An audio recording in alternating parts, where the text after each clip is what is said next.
Salam sejahtera, terima kasih karena bersama dengan saya di Nazilin Unity Channel. Dalang ditangkap, identiti pengecut guling Anwar terbongkar. Siapa agak-agaknya dalang yang ditangkap ini dan siapakah yang pengecut yang dipanggil pengecut ini yang mahu menjatuhkan, menggulingkan Anwar. Identitinya mengejutkan ramai orang. Saudara-saudara sekalian, adakah Anwar akan marah atau terkejut dengan tindakan langkah sumbang seperti ini?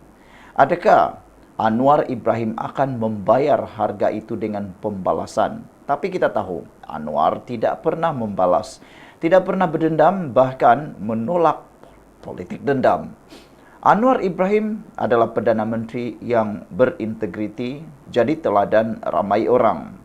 Dengan perkataan, Anwar Ibrahim bukanlah seorang yang pengkhianat, tetapi dialah pejuang reformis sebenar. Hari ini kita dikejutkan dengan satu pendedahan besar. Dalang utama yang dipercayai menjadi perancang menjatuhkan kerajaan pimpinan Datuk Seri Anwar Ibrahim telah pun dikenal pasti.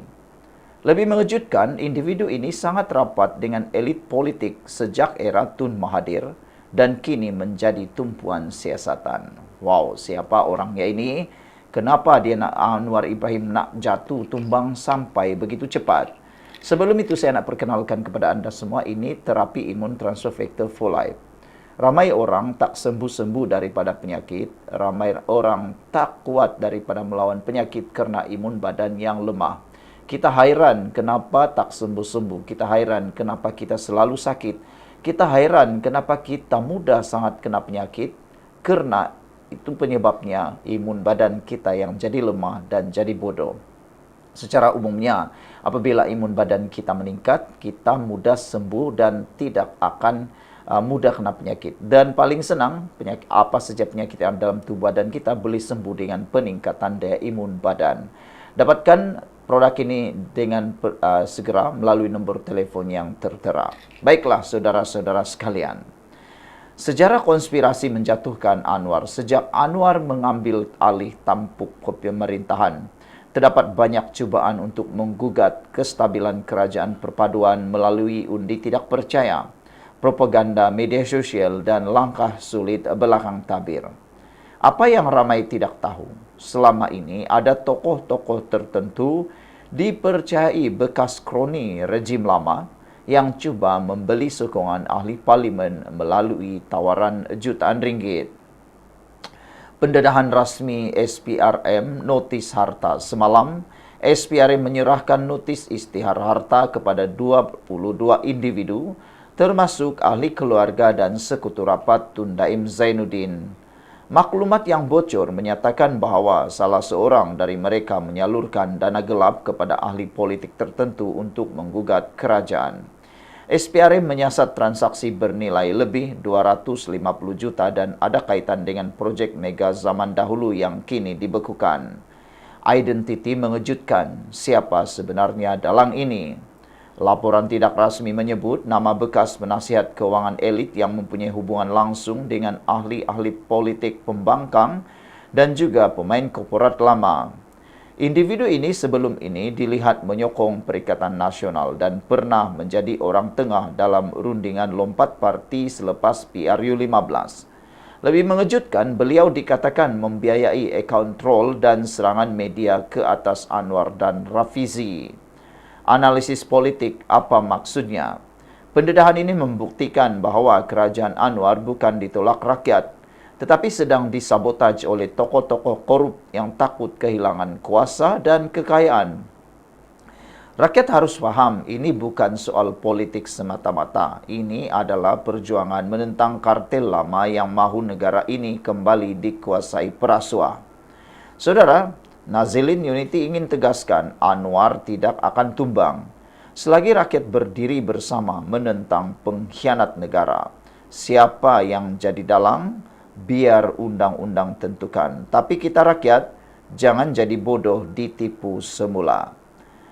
Paling penting saudara, jangan jadi bodoh ditipu semula oleh para pengkhianat perasuah yang sedang diperangi ini. Sila tinggalkan komen anda, jangan lupa tinggalkan komen dan bye-bye. Salam sejahtera, terima kasih karena bersama dengan saya di Nazilin Unity Channel. Betulkah Rafizi akan dipecat daripada PKR atau digantung daripada PKR? Ulasannya mudah, Anda tolong tulis dulu dalam ruangan komen. Adakah Anda setuju kalau Rafizi bersama dengan ahli parlimen yang bersama dengan beliau digantung daripada PKR? Kalau Anda setuju, tinggalkan dalam ruangan komen. Kalau Anda tak setuju juga, tinggalkan dalam ruangan komen. Apa agak-agaknya kesan yang akan berlaku kalau Rafizi digantung daripada PKR? Tapi ramai juga netizen yang mengatakan bahwa lebih baik hilangkan duri dalam daging daripada biarkan ia menjadi lebih parah dan menjadi barah dalam keadaan yang tidak terkawal. Rafizi sekarang ini kelihatannya lebih lantang mengkritik kerajaan daripada mengkritik pembangkang. Kadang-kadang kita lihat seperti Rafizi bukan lagi kerajaan tapi lebih kepada pembangkang. Adakah beliau mahu memperlihatkan pembangkang adalah lemah ataupun tindakan beliau itu lebih memudaratkan kerajaan sekarang? Bak kata Hasan Abdul Karim, ahli parlimen.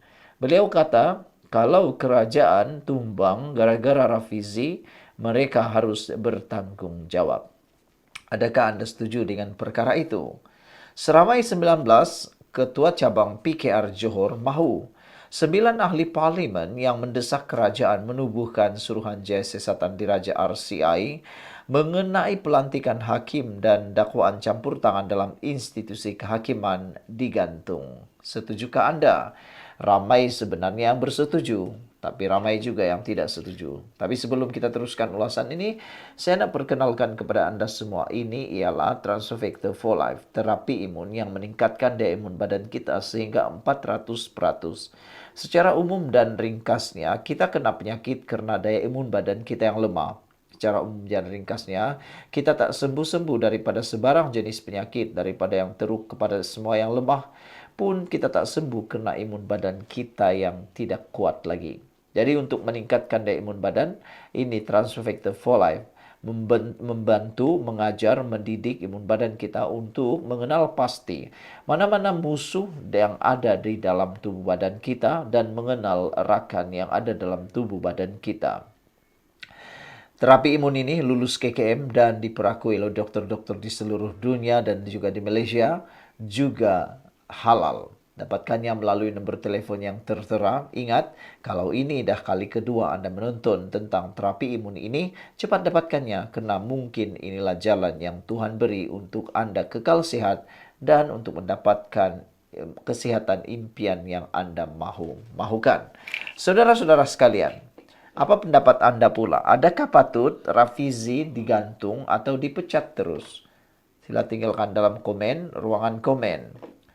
Ini kerana kata 19 ahli parlimen, 19 ketua cabang tersebut, tindakan ahli parlimen tersebut melanggar disiplin dan etika parti, malah memberi tanggapan buruk terhadap kepimpinan Perdana Menteri serta membuka ruang kepada manipulasi politik pihak lawan. Sehubungan itu, kami dengan tegas menyeru Setiausaha Agung PKR Fauziah Saleh agar segera menggantung keahlian sementara semua 9 ahli parlimen terlibat, katanya dalam kenyataan bersama. Kenyataan tersebut disokong Ketua Cabang Mersing, Bakri, Pengerang, Seri Gading, Sembrong, Air Hitam, Muar Iskandar Putri, Pasir Gudang, Tebrau, Pontian, Keluang, Parit Sulong, Tanjung Piai, Pagoh, Segamat, Kota Tinggi, Labis dan Pulai. Mereka mendesak Setiausaha Agung PKR Fauziah Saleh memulakan siasatan tata tertib ke atas 9 ahli parlimen tersebut. Ketua-ketua cabang berkenaan mengesahkan bahawa semua 9 MP berkenan melangkaui batas disiplin dan kod etika parti. Tindakan tegas ini penting demi memelihara kewibawaan parti, memulihkan semula disiplin organisasi dan mengelakkan persepsi buruk yang boleh menjejaskan perpaduan PKR secara keseluruhan. PKR tidak boleh menjadi parti yang longgar dalam soal tata kelola dan kesetiaan institusi dari kalangan anggotanya, kata mereka lagi. Apapulah pendapat Anda, sekian untuk kali ini. Jangan lupa tinggalkan komen dan pendapat Anda. Bye-bye.